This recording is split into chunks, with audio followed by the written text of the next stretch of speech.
Hello everyone, you are watching my channel THINKONOMICS-Study with Nabarun. As promised earlier that we will try to help our students in taking preparations for the ICSE 2023 in the best possible way. Some of my dear colleague has already helped you in taking preparation for English language, history, geography, mathematics, and Bengali. So today, I will try to help our students in taking preparation for economic application. Well, the economic application is taken by most of our students and sometimes even the institutions in a very light way. So now with near about 1.5 months of examinations left for your preparation, what are the things which you have to do? Where you have to give more stress? I will try to help you out chapter wise. Our main or motto for this channel is not to teach you, my boys and girls. I know, all of you know, you have learned the chapters properly. But I will try to create a platform on which you can learn better. I will go chapter wise, starting from generally the big chapters and then coming to the small chapters. That is, I will start with the money and banking, state and economic development, alternative market structure, demand, supply, and then 4 factors of production.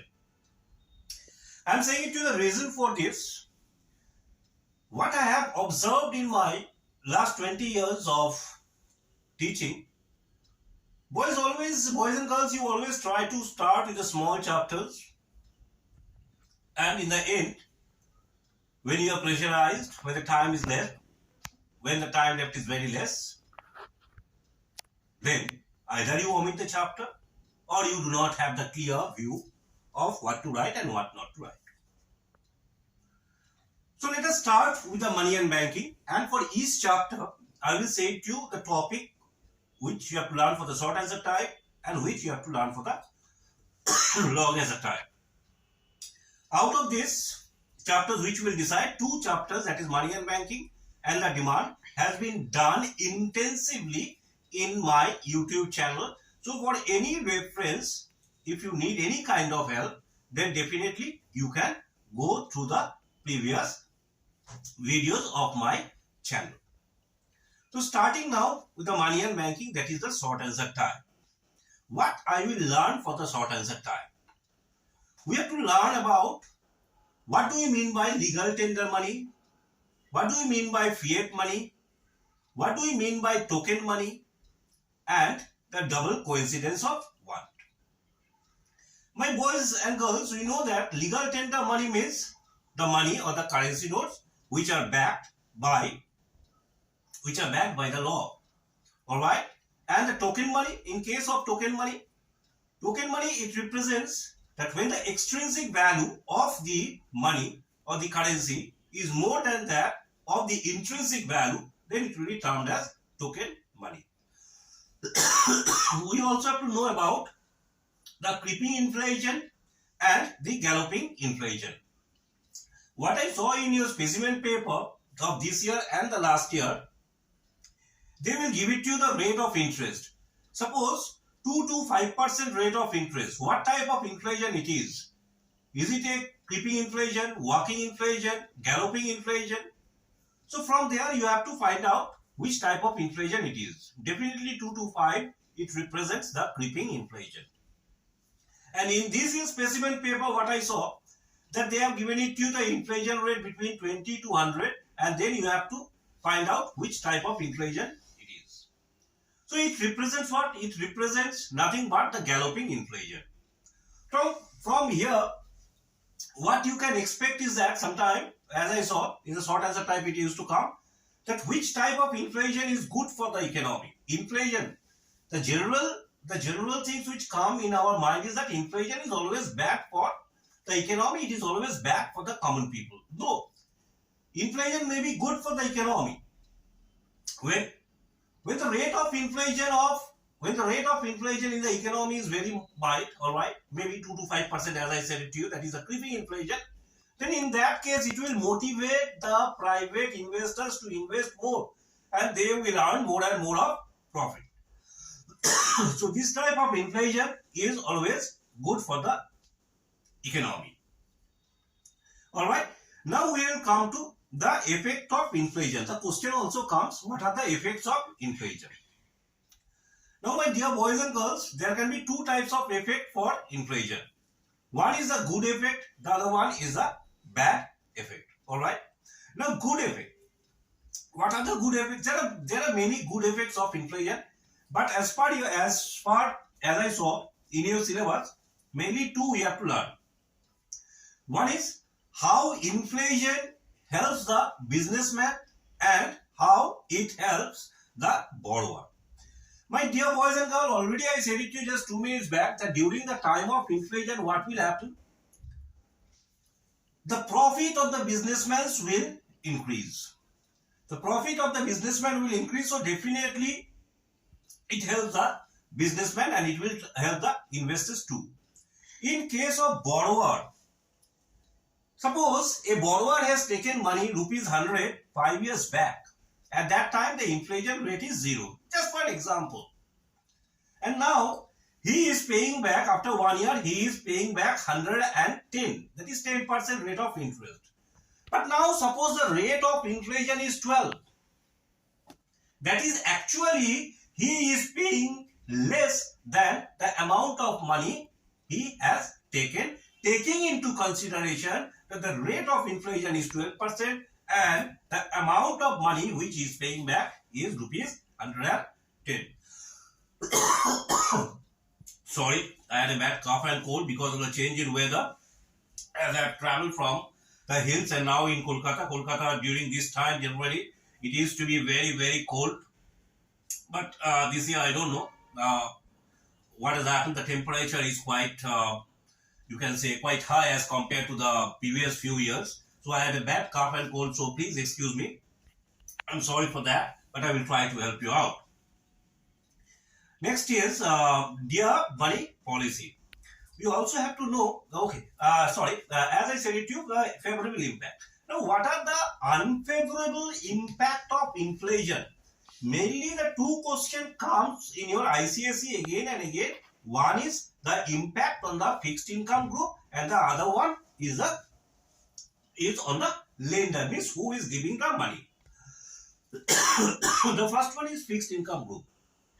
My dear boys and girls, if the money incomes remains the same and the rate of inflation increases, then in that case the real income of the consumer will decrease. Why? Because the real income is equal to money income divided by the average price of the good. So if there is an inflation in the economy, the real income of the individual will decrease. And if the real income of the individual decreases, then his standard of living, his purchasing power will decrease. So this is a first bad impact of inflation, that is on the fixed income group. You can take it down that it may come in the examination. And the second unfavorable impact is the lender. Now, if it is a good for the borrower, then definitely it will be bad for the lender, as I have explained it to you. Now, the other question which can come, other short answer type is that, what do you mean by dear money policy? This we will explain it in our coming lessons also. And if you want to see it in a more better way, full explanation has been given in the chapter Money and Banking, that is a quantitative credit control policy in my video THINKONOMICS-Study with Nabarun. You can go to the previous videos and you can watch it. Next one, the last short answer type question which you have to do is the difference between the central bank and the commercial bank. The first one, you know, the central bank, it deals with the government, it does not deal with the common people, whereas in case of commercial bank, they deal with the common people. All right. So this is the first difference. The second difference which you can write is that central bank has the power to issue the currency notes, whereas the commercial bank do not have the power to issue the currency notes. At least these two difference you must have to do if it comes in your ICSE examination. Next is the functions of commercial banks. We are coming now to the long answer type question again. Okay. So functions of commercial bank. In your book, you will find 5-6 functions of the commercial bank. But out of these 5-6, my dear boys and girls, the two things which you must have to do is, number one, accepting deposit, and number two, giving credit. Definitely it will come. Take it from me. Now, accepting deposit, when I am saying, you have to know what are the types of deposit. For example, the fixed deposit, current deposit, recurring deposit, and the savings deposit. We have to know these 4 types of deposit, their rate of interest, that is the time deposit or fixed deposit has the highest rate of interest as compared to the other. Saving deposit has more than that of the current deposit but less than that of the time deposit. We also have to mention that when the money can be withdrawn. For example, time deposit, in case of time deposit or fixed deposit, though the rate of interest is high, but in this case you cannot withdraw the money before the specified period of time. So all these things we have to know, my dear boys and girls, because as I have observed, they ask you the question on accepting deposit and giving credit, and now they give you the 7-mark question. So that implies that the council is expecting from you each and every aspect, because as a citizen of India, you have to know the banking, how the bank works. Now, why bank accept deposit? The main purpose of the bank to accept deposit is to give loan or to give credit to the investors. Now, as there are 4 ways of accepting deposit, there are different ways of giving loan also. There are 3 main types of loan given by the commercial bank to the investor. Number 1, it is a term loan. Number 2, it is a cash credit. And number 3, it is a overdraft. Now, overdraft, in case of overdraft, what happens is that it is mainly with the current account deposit. Here, the customers are allowed to withdraw more amount of money than what is there in their bank account. And the bank charges the rate of interest only on the amount, only on the excess amount which the customer has withdrawn from the commercial bank. So the first question, as I said it to you, 99.99% chance that this question will come. Why not 0.01%? Because I am not the question setter of the council this year, so that 0.01% I have kept it that it may not come, but 99.99% that it will come. Now coming to the functions of RBI. If we have learned about the functions of commercial bank, so for a backup, as I said, 0.01% chance that we will learn the functions of RBI. Here also there are different functions of RBI, but what I will suggest it to you with that just 1.5 months left, not possible for you to learn each and everything. Though I don't encourage the selective reading, but now with the 1.5 months, definitely we have to focus on the things which are more important as compared to the others. So functions of RBI, the first and the foremost important functions of RBI is the issue of currency notes. Why RBI or why the central bank has been given the power to issue the currency note? That we have to understand. Why it is not given to commercial bank? Why it is not given to the political parties? All right, this we have to write. Now the second one is a lender of last resort. You know, lender of last resort, it can come in your short answer type question also. The question will either come in the long answer type or in the short answer type. Who is known as a lender of last resort and why? My dear boys and girls, it is the Reserve Bank of India who is known as the lender of last resort, because when the commercial bank, they need money and they do not get money from any other places, the last option for them is the Reserve Bank of India.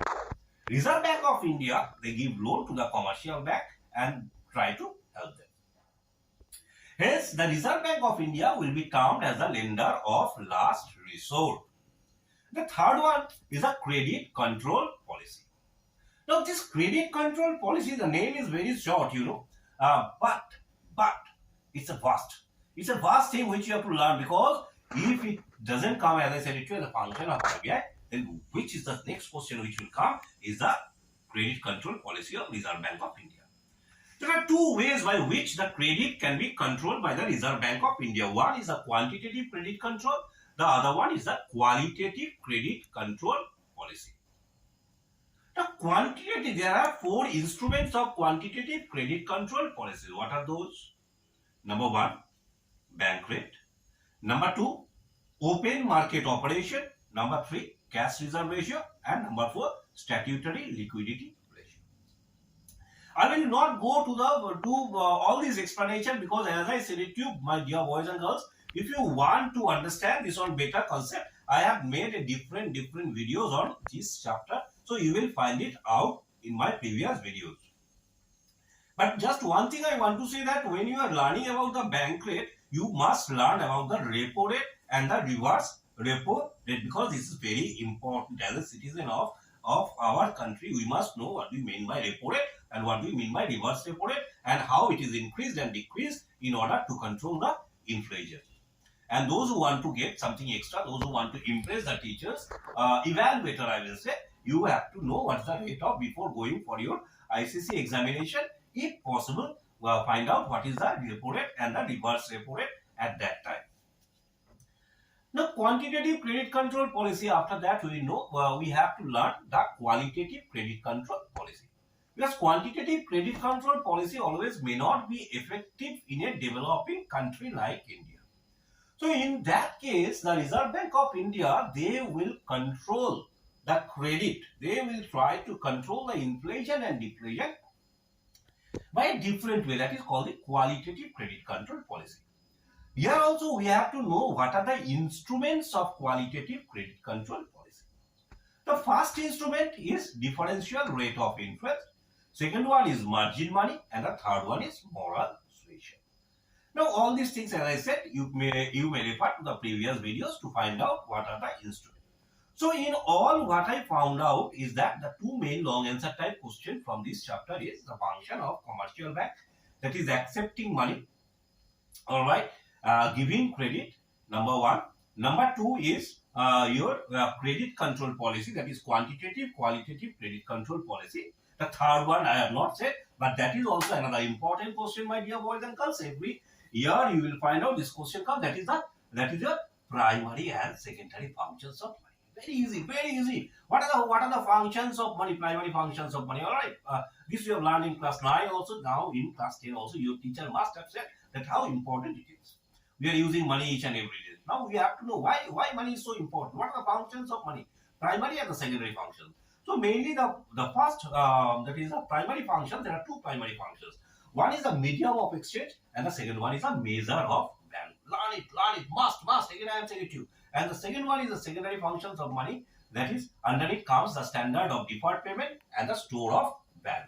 Deferred means you have taken loan and you will pay it back after maybe few days or maybe after few years. So this is how money helps in paying the money which you have taken previously and want to pay it afterwards. So these four functions, primary and the secondary functions of money, has to be learned. My dear boys and girls, I have given you 3 questions, long answer type. You will please take it from me. I am saying it to you. This out of these 3, at least 2 questions will come for your long answer type. Please do it for your long answer type. If I am not wrong, it will come from here only.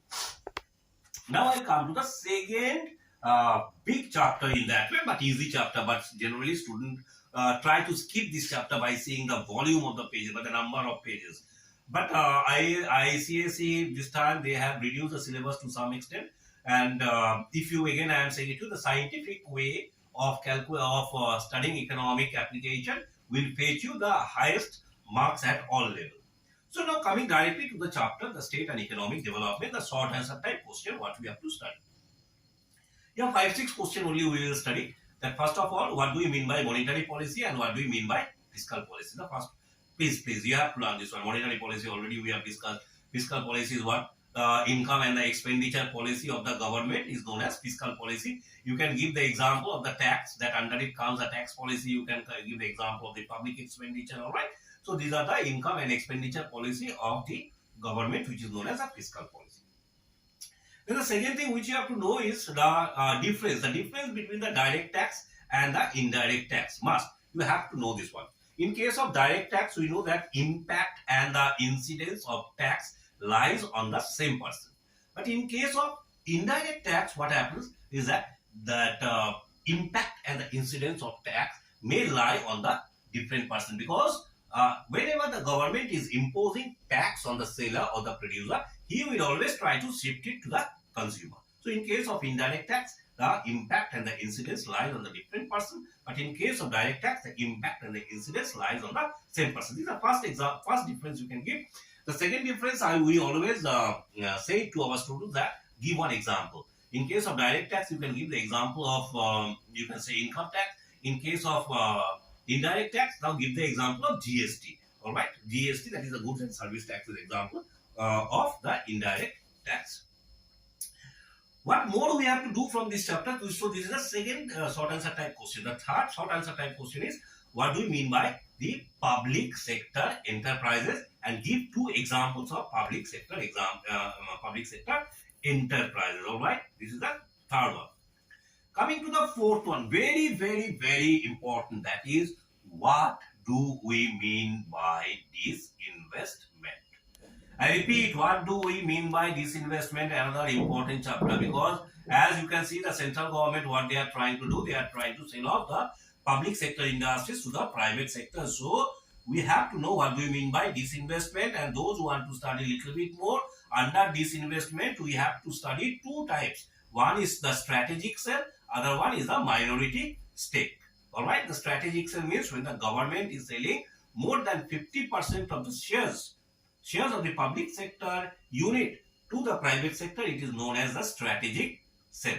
When the government is selling less than 50% of the shares to the private sector, then it will be termed as a minority stake. This you have to know, my boys. It will come. Next, we have to know about the 2 roles of the public sector unit in economic development. This you have to know, and along with this public sector, what more we have to do is that what are the 2 reasons? What are the 2 reasons for the poor performance of the public sector enterprises? You can give about the work culture, you can give about the outdated technology. You can talk about the delay in taking the decisions. Any two, you do any two, it will be sufficient for you. And the last short answer type question which I will ask you to do is, what do you mean by tax? All right, and what are the two objectives of tax? So tax is what? What is tax? Tax is defined as a compulsory payment. All right, it is compulsory. By whom? By the people, by the citizens of the country, to the government, without any kind of quid pro quo relationship. What is quid pro quo relationship? That is without any pure exchange relationship. We are paying tax to the government. Why we are paying tax? Are we expecting any kind of benefit? The answer is no. Government may give you the benefit, but the government does not promise you that I am paying rupees 50,000 tax in a year, then the government will give me the benefit of rupees 50,000 in that year. No. So, it is the tax, the first one is that it is a compulsory payment by the citizens of the country without any quid pro quo relationship. Now, what are the two objectives of tax? You can give any two. One is that it is a source of income. The second one, you can say that it will reduce the inequalities. By when the government is imposing progressive rate of tax, what will happen in that case? The inequalities between the citizens of the country will decrease. So this will be my second. The second objective of tax. So if you do these 5-6 short answer type question, I believe I have full faith. All right, that you will get most of the things as common. Coming now to the long answer type question. What are the long answer type questions we will do? The first long answer type question which I have to do from this chapter is, what are the argument for privatizations and what are the argument against privatization? Must, as I said it to you, if the disinvestment comes, seeing the scenario of the Indian politics and the Indian economy, definitely the 4 arguments for privatizations will come. Now, what are the 4 arguments for privatization? Number 1, it creates the competitive environment. Number 2, it lowers the average cost of production. Number 3, it will, if there is a privatization, more and more investment will come in the economy. And number 4, it will reduce the deficit budget of the government, because the government, in order to run the sick industries year after year, has to give the subsidies. And when government is giving subsidies, means the government expenditure is increasing, which will lead to the deficit budget. So, see, there are many, as I said, there are many arguments for privatizations. But as far, if you take my suggestions, so these 4 will be the best argument for the privatizations of the public sector enterprise. What are those? Number 1, it creates a competitive environment. Number 2, what it is? That it will reduce the deficit budget. Number 3, it will reduce the average cost of production. And number 4, it will increase the investment in our country. Now, if we have to know about the argument against privatization, at least for the safer side, all right, if the question setter is having the socialistic mind, all right, like many of us, then in that case he may give the question, what are the 4 arguments against privatization? Number 1, it neglects the social welfare. Privatization will eat away the employment that we know. All right, it will lead to growth of monopoly, as we have seen that in case of you can say the telecommunication industry. Now slowly Jio is going, though it is not a monopoly, but it is moving towards. In our school days, in our college days, we have seen so many telecom companies. But with the privatizations of the BSNL, you can say, allowing the private sector to come, it will slowly turn into monopolies. That's for sure. Number 3, it will increase the portfolio investment. Many economists, all right, during 1991, they said that because of the privatization, investment in the country will increase. All right. Yes, the investment has increased, but investment has not increased in the real term. All right. What it has happened is that the foreign investors, they have started investing in the shares of our country. All right. This is called the portfolio investment, and portfolio investment is not as good as that of the real investment. And as I said it to you, in case of privatization, the main aim of the producer, all right, or the industrialist is to maximize the profit. So in order to maximize the profit, what they will do, they will use the capital intensive method of technology. Now, when they are using the capital intensive method of technology, then, my dear boys and girls, they will fire off the workers. Workers will get unemployed. So, the unemployment rate in the country will increase. So, the first long answer type question which will come from this chapter is that the argument for privatization and argument against privatization for the long answer type. Now, I will say to you one more questions at least you have to do from this chapter is that what are the objectives of fiscal policy? Already I have explained it to you what is fiscal policy. Fiscal policy is what? Fiscal policy is the government's income and expenditure policy. Alright. Now, why government takes fiscal policy? What are the main aim? What are the objectives? The main objective of the fiscal policy is to bring equity in the country, to bring social justice in the country. So in order to get the equity, what the government will have to do?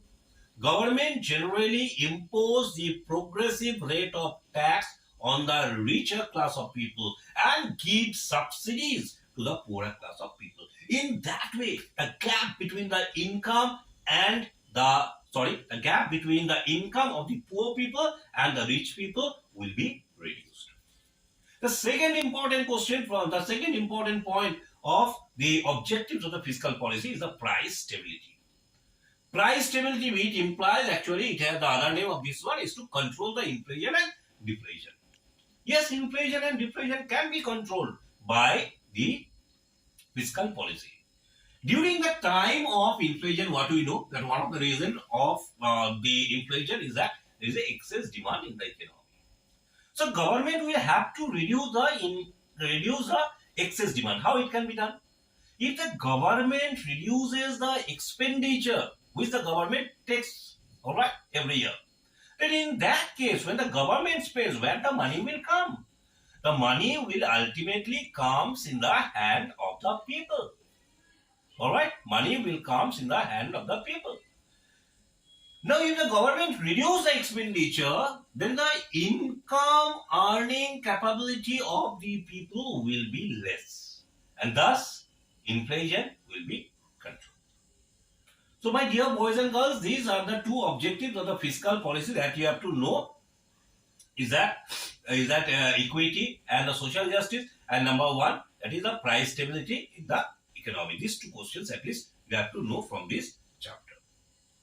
So these are the two biggest chapter, my dear boys and girls. The question definitely at least 20 marks question comes from these two chapters. Please take it properly. Again, I am saying it to you, out of 100 marks, near about 40 marks will come only from these two chapters, and the students, if they, in order to do it in the last, all right, they will be under pressures and you will not do these chapters. So that's why I have started with these two chapters first. What are the important things which you have to do? So that you get 40 up to 40 from these two chapters only. Now coming to, okay, as I said it to you, all right, the economics can be done in 32 hours. That is only 16 days. If you spend 2 hours a day, 16 days, all right, it can be done. So how much time I will spend on these two chapters? In the money and banking, one of the big chapter, you need whatever I said, you need just 5 hours time. You just need 5 hours time to do what are the things I said it to you. For state and economic development also, you need another 5 hours time to do this chapter. So out of 32, 10 hours we are spending only on these two chapters in order to do it properly. All right. I am saying it to you. I am giving you the guarantee. These things, if you give 10 hours for these two chapters, you will get 40 up to 40 from these two chapters. All right. Now coming to the third chapter, another big chapter, but another important chapters, and those who will take economics in your class 12, that is class 2 level. All right. This is another important chapter. That is the alternative market structure. All right. Let us discuss first the short answer type questions. What are the questions we have to do from the alternative market structure? The first one is, who is known as price taker, who is known as price maker. All right, all of us know that a farm in a perfectly competitive market is a price taker, because there are infinite numbers of sellers. All right, so whatever price is determined by the market demand and the market supply, okay, that has to be, every firm of the perfectly competitive market has to accept that one. Now then, who is a price maker? A monopolist is a price maker, because he is the only firm in the industry. So if he wants to sell more, he will have to reduce. The price, and if he wants to sell less, he will increase the price. So this, the first question is, who is known as price taker and who is known as the price maker. The second question is the selling cost. What do we mean by selling cost or advertisement cost? And along with this, we have to know in which type of market selling cost exists and which type of market selling cost does not exist. My dear boys and girls, every one of us know that in case of a perfectly competitive market or in case of monopoly, selling cost is not required. Why selling cost is not required in a perfectly competitive market? Because the goods are homogeneous. Each and every firm in a perfectly competitive market is selling the goods which cannot be distinguished from each other. Hence, they do not have to give their advertisement to show that their product is different. In case of monopolist, he is the only seller in the firm, so he don't need to give advertisement. But the selling cost will be required in a monopolistic type of competition in the oligopoly market. Because in monopolistic competition, we know that there are many firms and each firm is selling the commodity which is different from the other. So we have to know that the selling cost exists for the monopolistic competition and also it exists for the oligopoly market. Now the third short answer type question is the price discrimination. What do we mean by price discrimination and in which type of market it exists? Is it possible for perfectly competitive market? The answer is no. Because each and every firm, they are selling the homogeneous goods and there are infinite numbers of sellers. So price discrimination, it can exist only in case of the monopolist or in case of monopoly market. That is, the monopolist can charge different price to the different customer. This you have to know. We also have to know about the fourth one. What I said it to is a product differentiation. In which type of market the product differentiation exists? Product differentiation exists in case of a monopolistic competition. Alright, in a simple sense. And when we are talking about the product differentiation, my dear boys and girls, it is always better if you say that the product differentiations, they are of two types.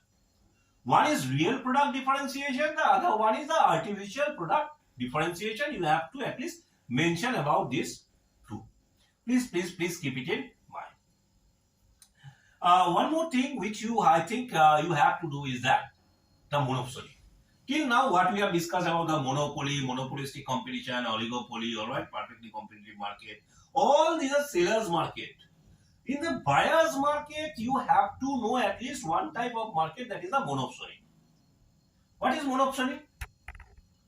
If there is a single buyer in the market, all right, then they will be termed as a monopoly market.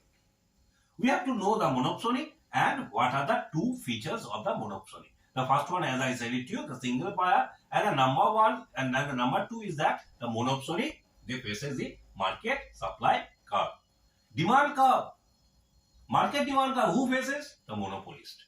Market supply curve, who faces? The monopolist. Please, these are the small, minute things which will be tested by the council during your time of ICSE examination. Generally, the paper becomes very easy, but if you try to do it in a fast, all right, then you may be confused. You may make one or two mistakes. So don't make the mistake. Now coming to the long answer type question from this chapter. One of the favorite question of the council in my last 20 years of teaching of the council, all right, is the characteristics of the perfectly competitive market. Explain four characteristics of a perfectly competitive market, my dear boys and girls. Again, I am saying it to you, 99.99% chances are there that this question will come. The first one is free entry and free exit. Okay, that any firm can enter the market, any firm can leave the market.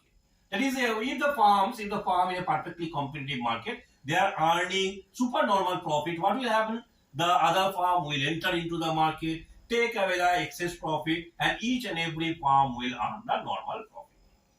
This is the opposite way. If the existing firm, if these existing firms are lost, what will happen? Some of the weak firms will leave the market because they are not in the position to take the financial burden.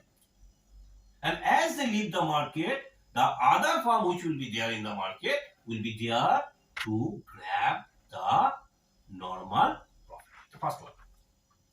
Second one, all of us know is that infinite numbers of buyers and sellers. This we have to say. Third one we can say about that each and every firm sell the goods and commodities at a price which is determined by the market. That is the price taker, just now I said it to you. This will be a third characteristics. The fourth characteristics is that each and every firm, they sell the homogeneous good and they faces a horizontal demand curve. That is a perfectly elastic demand curve. And here I suggest you to draw the demand curve. If they ask you to draw or not, please draw the demand curve of a firm in a perfectly competitive market. My dear boys and girls, there are 7-8 characteristics of a perfectly competitive market. But if you take my advice, I will always ask you to write these 4 characteristics. I will ask you to write these 4 characteristics. Now, for a backup, what I will study from this chapter is that 2 similarities of a monopolistic competition with a perfectly competitive market and 2 similarities of the monopolistic competition with that of the monopoly market. First of all, coming to the similarities between the perfectly competitive market and the monopolistic competition. Number one, there are large number of buyers and sellers in monopolistic competition and perfect competition. And along with these only, what you can do is that, along with this you can say that there are no restrictions in the entry and exit. The second similarities between the perfectly competitive market and that of your monopolistic competition is that both they are normal profit. Now coming to the similarities between the monopolist or the monopoly market and that of the monopolistic competition is that each of the firm faces the market demand curve.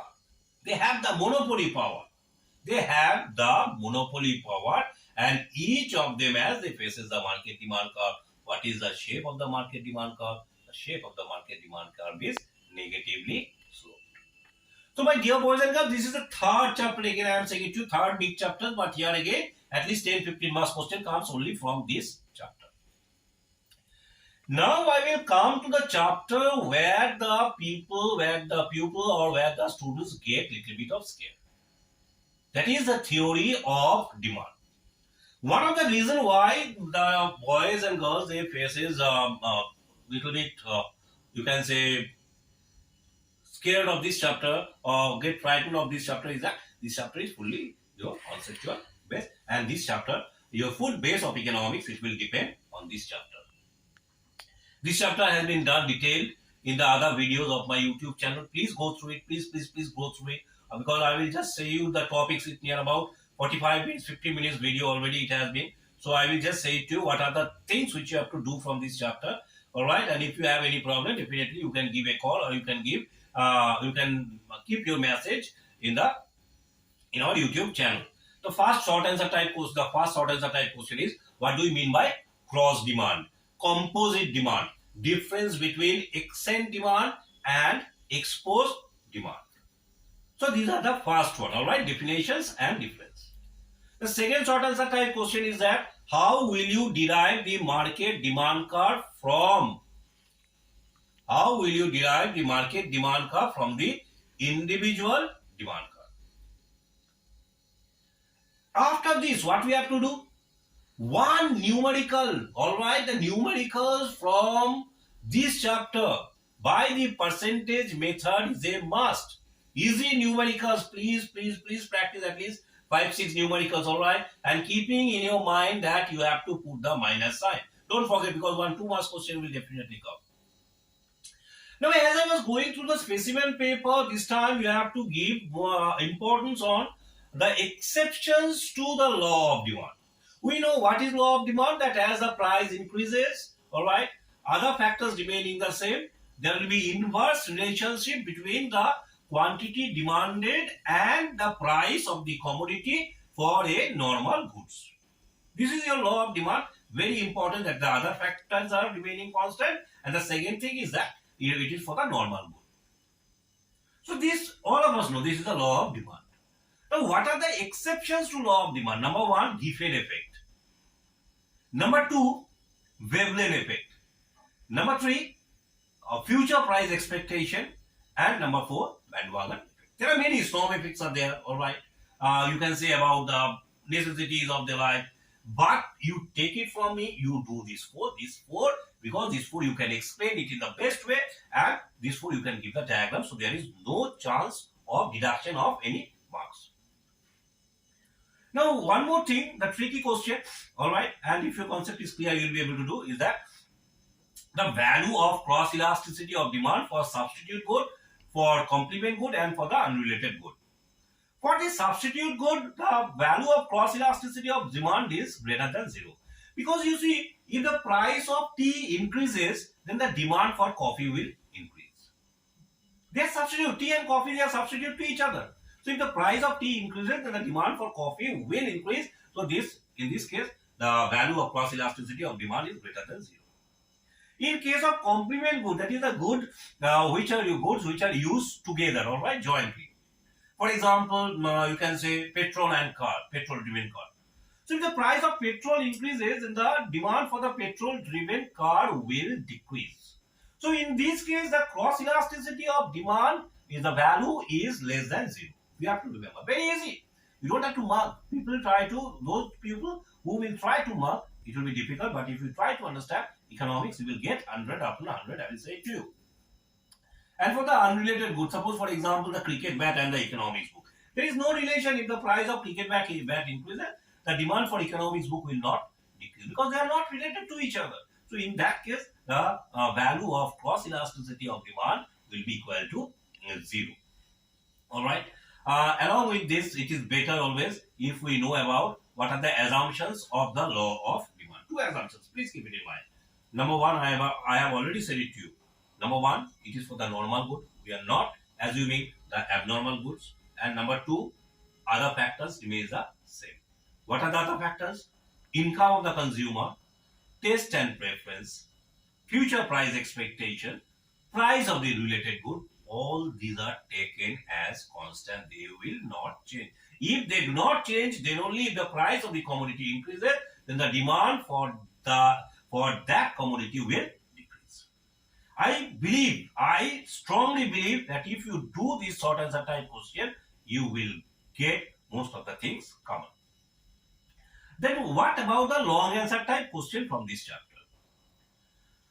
The first thing which you have to do in the beginning of the chapter is that what are the reasons for negatively sloped demand curve? Number 1, income effect. Number 2, substitution effect. And number 3 is law of diminishing marginal utility. My dear boys and girls, my 20 years of teaching experience has taught me that the boys, in spite of saying again and again, my boys and girls, they make mistake in the income effect. They say that if the income increases, then the demand decreases. No, this is not the answers. All right. This has nothing to do with that money income. It has to do with the real income. So if you want to clear your concept more, you have to watch our the other videos of my channel, that is the demand analysis from 1 to 7, I think it is there. You can watch over there. It has been explained properly. Next, the long answer type which you have to do is the difference between contraction of demand and the decrease in demand. Here also, contraction of demand means the other factors will remain the same. If the price increases, the demand will decrease, but it will be in the same demand curve. Alright. In case of decrease in demand, what will happen? We will take the price of the commodity to remain the same. If the income decreases, then the whole demand curve will shift in the leftward direction. Diagram is must. Again, I am saying it too. All these things have been explained in our other videos. In the initial stage, I made all the videos on this chapter. Third one, that is the degrees of elasticity of demand. Alright, degrees of elasticity of demand. Generally, we teach 5 degrees, but if you do 4, that will be more than enough. And I will suggest you to do relatively elastic demand, relatively inelastic demand, unitary elastic demand, and you can say about the completely inelastic demand. Here you have to, don't forget to give the example for each and every degrees of elasticity, because that also carries the mark, and you have to draw the diagram also. And the last one, which I think you must do as a backup, is that what are the determinants of price elasticity of demand. We have said about that it will be relatively elastic, it will be relatively inelastic, but what determines that it will be relatively elastic or it will not be relatively elastic? So the first one is the nature of the commodity. We know that if the good and commodity is, we can say it is a necessity. All right, it is a necessity. In that case, it will be, if the price increases, also demand will not decrease. So it is what? It is relatively inelastic. But if the good is luxurious, in that case, if the price increases by a small amount, then the demand will decrease by a huge amount. So in that case, it will be relatively elastic. Like this, we can say that the elasticity depends on the existence of substitute. It depends on the income of the consumer. It also depends on the role of the habits. My dear boys and girls, I have explained it to you, the 4 most important chapters which you have to do, and from here only 65 to 70 marks question will come. Now you are left with small chapters of land, labor, capital, alright, entrepreneur and supply. This I believe you can do by yourself. Then also, if you have any problem, alright, you can always text. For example, in entrepreneur, you do not have to do anything other than the definition of entrepreneur and the difference between the entrepreneur and the organizer. For the short answer type. For the long answer type, the must question is, what are the functions of the entrepreneur, and what are the roles of the entrepreneur in economic development. For example, in labor, one of the important question is, you can say, what do you mean by the backward bending labor supply curve? Alright, what are the, if you say about the capital, what more you can say? You can talk about the floating capital, you can talk about the sunk capital. Alright, what are the reasons for low rate of capital formation in our country? Alright, so these are the questions which you can easily do by yourself. If you have any problem, you can always text. So by this, I will end this video over here. I hope you will benefit. Alright, please start preparing. As I said it to you, it will not take more than 32 hours in a day. I have experimented this one last year in my own family, I will not say. Alright, and it has worked, and the student has got a good marks. I am saying it to you, 97 he got. So that's, I am saying it to you. But if you prepare well, if you follow my advice, it will work. So please start learning. I know it is a festive season. Alright, it is a festive season. It's quite cold maybe in the different places, not in Kolkata at least. So we will not feel like studying so that much, but at least the exam is coming up with just 45-50 days left. I expect you, please start learning. All right, and important thing is that you must write. Only learning, it doesn't work. Please write as many times as possible. It has happened many times that you know all the questions, but you do not have the proper time to write. So thank you very much. Happy New Year. I wish you all Happy New Year of 2023. Do celebrate, but at the same time, be focused on your academics. That is the most important thing in your life. Thank you. Namaskar and Jai Hind from Mr. Nabarun Mandal.